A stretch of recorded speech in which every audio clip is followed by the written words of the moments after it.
নমস্কার,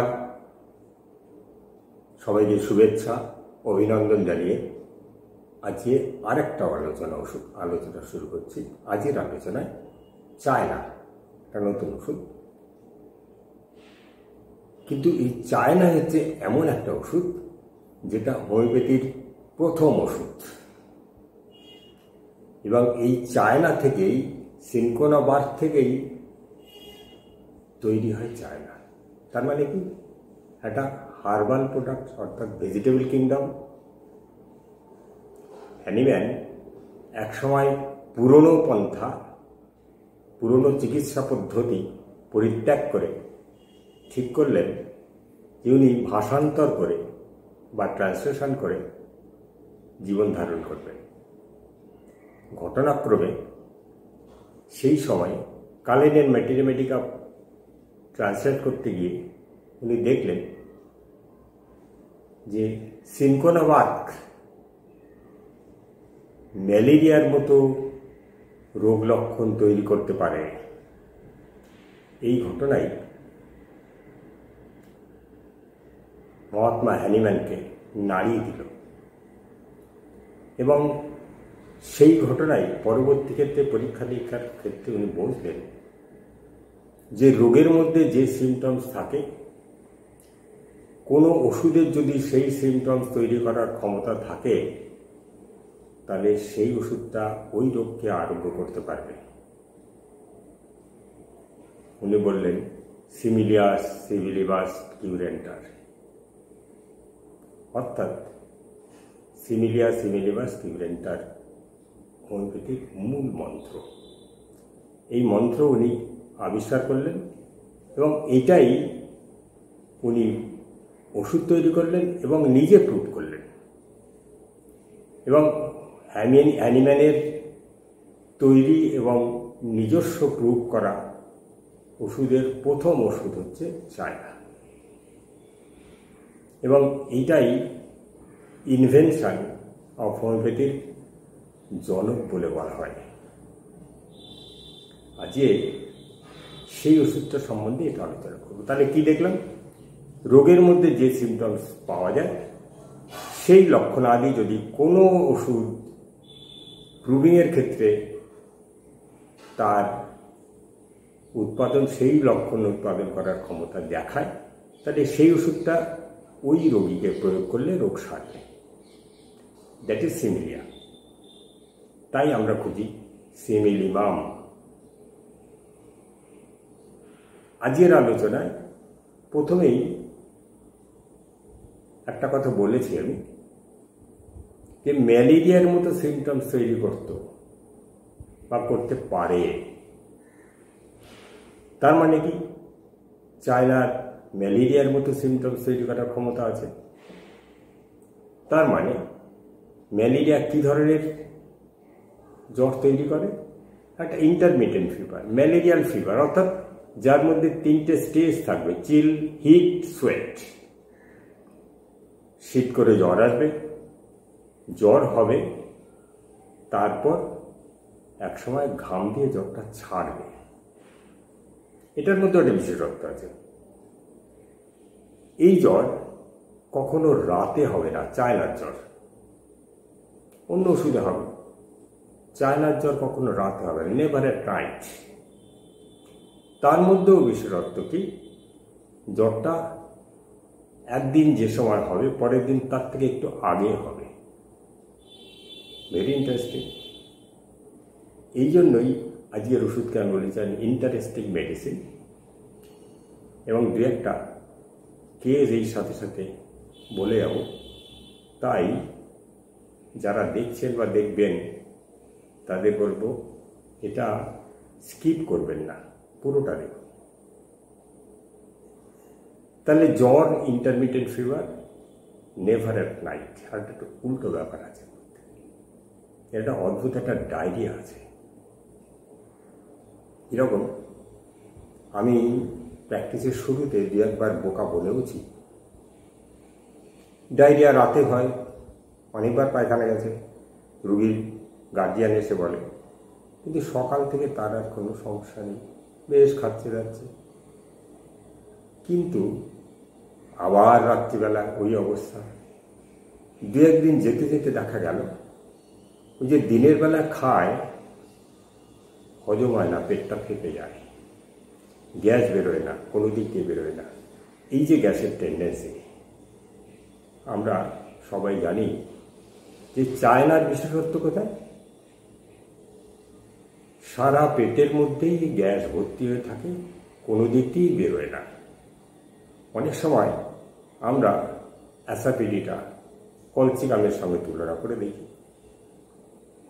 কিন্তু দেখা যাবে অনেক সময়ই দেখা যায় এই পেটের গ্যাস, দিনের বেলা গ্যাস, রাতে ডায়রিয়া। এ একটা অদ্ভুত ব্যাপার, এবং বলা হচ্ছে diarrhoea only in the night. এই ব্যাপারগুলো আমাদের মনে রাখতে হবে, এটা আমাদের ডিরেকশন দিয়ে দেয়। যেমন ওষুধের যদি প্রিপারেশন দেখি, প্রিপারেশন হচ্ছে ছালটা শুকিয়ে গুঁড়ো করে অ্যালকোহলিক এক্সট্রাক্ট তৈরি হয়, তার থেকেই ওষুধ তৈরি হয় ফার্মাকোপিয়ার নিয়ম মেনে, এবং সেইটা পোটেন্টাইজ করে প্রুনিং করা হয়। এটাই নিয়ম। দেখা যায়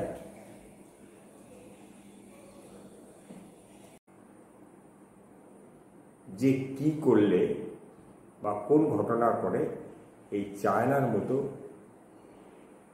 সিমটমস তৈরি হয়, বা এলিমেন্টস ফর্ম বলেও আমরা করতে পারি। সবচেয়ে বড় কথা যে চিলি পেশেন্ট, অর্থাৎ ঠান্ডা লেগে সর্দি কাশি হতে পারে, কিন্তু সবচেয়ে বড় কথা যেটা বলছিলাম, loss of vital fluid is very important. অর্থাৎ জীবনী শক্তির ধারক যে ভাইটাল ফ্লুইড, সেই ভাইটাল ফ্লুইড যখন কোনোভাবে লস হয়, সেটা কি হতে পারে? হতে পারে রক্তক্ষরণ, হতে পারে মেয়েদের মেনস্ট্রুয়াল পিরিয়ড অনেক বেশি করে হওয়া, হতে পারে প্রচণ্ড বমি হওয়া, হতে পারে প্রচণ্ডভাবে ডায়রিয়া হওয়া। যে কোনোভাবেই হোক না কেন, লস অফ ভাইটাল ফ্লুইড জীবনী শক্তি দুর্বল করে দিয়ে রোগের সৃষ্টি করে, এবং চায়নাকে বা চায়না কনস্টিটিউশনের মানুষকে দিনের পর দিন ভোগাতে থাকে। তাহলে একদিকে দেখেছি এর পেটে গ্যাস, অদ্ভুত একটা নাইট ডায়রিয়া, অদ্ভুত একটা ইন্টারমিটেন্ট ফিভার, এগুলো আমরা দেখলাম। এর মানসিকতাটা কীরকম? এ কশাস, কিন্তু horrible things and sad stories affects are profoundly. তার মানে কোনো বিভৎস ঘটনা দেখে, বিভৎস ঘটনার সাক্ষী থাকলে সে সেই জিনিসটাকে ভীষণভাবে প্রভাবিত হয়, এবং তার ফলে দেখা যায় সেই ঘটনার তার জীবনে একটা রেখাপাত করে। ইমপ্রেশনেবলও চায়না আছে।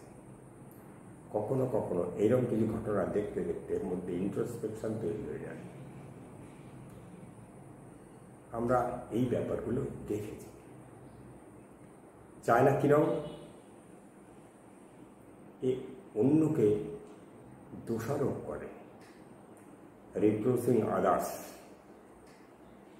তার ডাইজেস্টিভ পাওয়ার নেই, খেয়ে পেটে গ্যাস হচ্ছে, এবার বলবে মা আমাকে এটা দিল,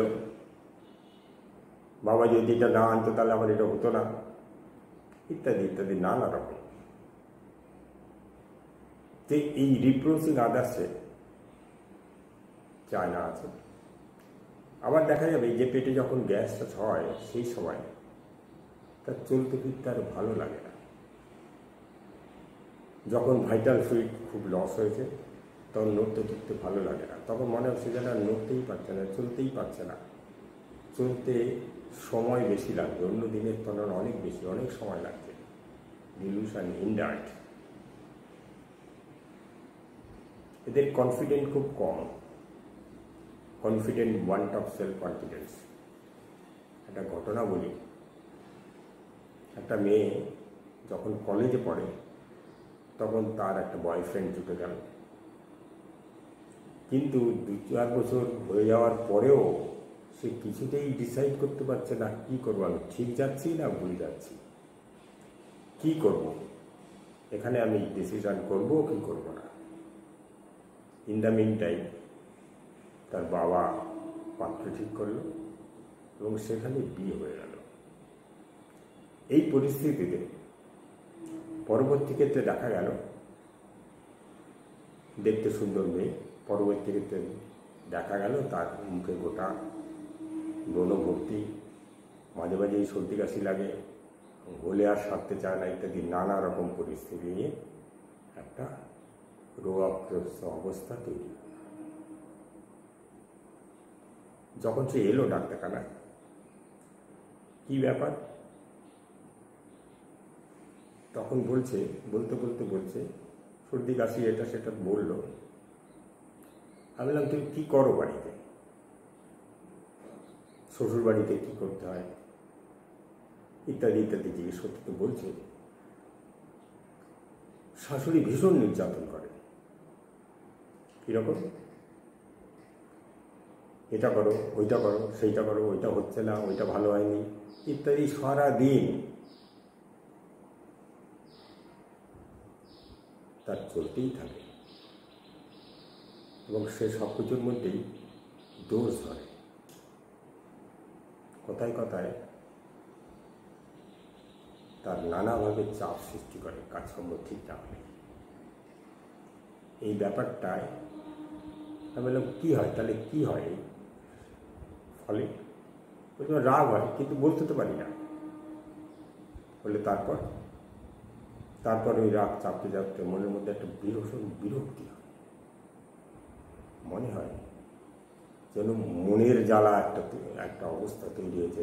জ্বালা বিরক্তি হলে যেমন হয়, শরীরের জ্বালাটা কিন্তু বলছে, শরীরের জ্বালাটা মনের মধ্যে কিনা ওটা জ্বালা হয়, তখন মানে এখান থেকে বেরোতে পারলে বাঁচে। আচ্ছা, তো যদি বাপের বাড়ি চলে যাও কী হয়, বলে সেখানে ভালো থাকে, কিন্তু যখনই আসতে হয়, আসার কথা হয়, তখনই ওই একটা আতঙ্ক তৈরি হয়, আবার ওইখানে যেতে হবে, আবার ওই পরিবেশে যেতে হবে, আবার ওই পরিস্থিতিতে যেতে হবে, আবার ওই বিরক্তি তৈরি হবে ইত্যাদি। This is actually a condition of tormenting, delusion tormenting. অর্থাৎ শাশুড়ির কাজকর্ম বা শাশুড়ির আচরণ ওকে টর্মেন্ট করে দিচ্ছে। আমি তোমার হাজব্যান্ড কী বলে হাজব্যান্ড মায়ের কথায় চলে, এটা ঠিকই, কিন্তু আমাকেও বিশেষ কিছু বলে টলে না। তোর যেরকম হলো কেন?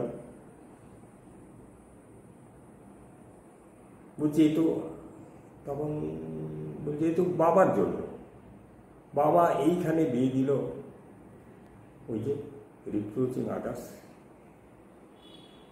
এবং তার মধ্যে আরেকটা রূপরেখ আছে, রং সাপার্ট, ডিলিউশন রং সাপার্ট। ও ভাবছে বাবা যদি এইখানে বিয়ে না দিত তাহলে হয়তো এই অবস্থাটা হতোই না।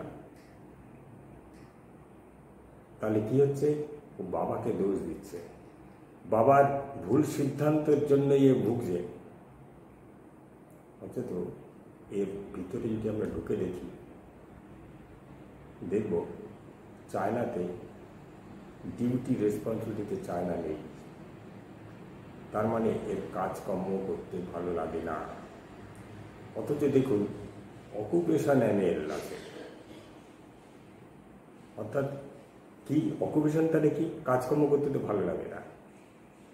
যে জিনিসটা ওর মনে হয়, হতে পারে বই পড়া, হতে পারে পড়াশুনো করা, হতে পারে ওর যেটা মনে হয় কাজ সেইটা করতে ওর ভালো লাগে, এবং সেইটার মধ্যে যদি ডুবে যায় তাহলে অনেকটা ভালো লাগে।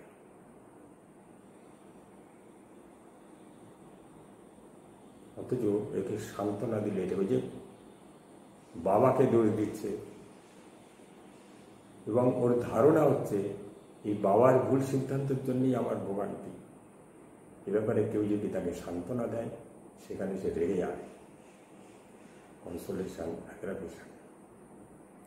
তো এই মানুষটা, আপনি যদি চিন্তা করে দেখেন, এই সব সিমটমসগুলো কিন্তু ওর মধ্যে আছে। একে চায়না দেওয়ার পরে দেখা গেল কিছুদিনের মধ্যেই তার কষ্টগুলো কমতে শুরু করলো, মুখের গোটা ব্রণ এগুলো চলে গেল। এবং অদ্ভুত ব্যাপার, দিন 15-20 বাদে যখন সে আবার এলো, সে তখন মুখটা তার পরিষ্কার, মুখের গোটা নেই, সর্দি কাশি চলে গেছে। আর একটা অদ্ভুত ব্যাপারেই তার শাশুড়ি, সেও আমার পেশেন্ট, একদিন বলছে এখন আগে ওকে কাজ করলে করতো, কিন্তু রাগ হতো, আমি বুঝতে পারতাম। এখন দেখছি কিছুদিন যাবত ওই এসে আমাকে জিজ্ঞেস করে, মা কি করতে হবে। আমি মনে মনে ভাবলাম, এইটাই হয়তো চায়নার খাবার, এটাই হয়তো চায়নার মজা। তা এইভাবে আমরা ওষুধে যেতে পারি। তা আমরা তাহলে কি দেখলাম? চায়না গ্যাস অ্যাসিডিটি, চায়নার নাইট ডায়রিয়া, চায়নার ডে ইন্টারমিটেন্ট ফিভার, চায়নার লস অফ ভাইটাল ফ্লুইড। সেই সাথে আমরা দেখব hindered reproducing others, horrible things, তাকে আঘাত করে, তাকে অসুস্থ করে দিতে পারে অনেক সময়। যেমন একটা বাচ্চা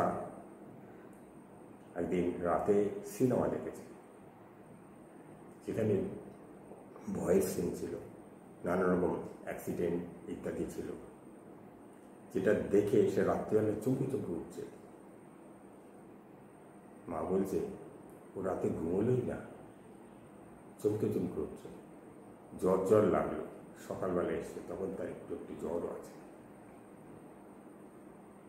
এটাই হচ্ছে ওই যে টিভিতে দেখেছে একটা হরিবেল ঘটনা, হরিবেল ইভেন্টস, যেটা ওকে ভীষণভাবে ইমপ্রেস করেছে, যার জন্য ও সেটা নিতে পারেনি, মনের মধ্যে ওইটা ঘুরছে, তাই সে অসুস্থ হয়ে যাচ্ছে। ওই যে বলেছি ইমপ্রেশন আর ইন্ট্রোস্পেকশন সেখানেও আছে। কথা একটু জিজ্ঞেস করলাম কনফার্ম হওয়ার জন্য মেয়েটাকে, তুমি তো দেখতে ভালোই, কলেজে কোথাও তোমার বয়ফ্রেন্ড জুটেনি? তখন এই কথাটা বলেছিল, বয়ফ্রেন্ড তার জুটেছিল, কিন্তু সে সিদ্ধান্তই নিতে পারেনি। সিদ্ধান্ত না নিতে পেরে বাবার সিদ্ধান্ত মেনে নিয়েছিল। অর্থাৎ কনফিডেন্স তার কম, এবং এই ক্ষেত্রে আমরা দেখেছি বিভিন্ন ঘটনা তাকে কশাস করে দিয়েছে। অর্থাৎ কশাসনেসেও আমরা চায়নাকে পাই। এই ছোট বক্তব্যে চায়নার সাধারণ কতগুলো সিমটমস নিয়ে আজ আলোচনা করলাম। পরবর্তী ক্ষেত্রে ডিটেলস আর একবার বলে। Thank you.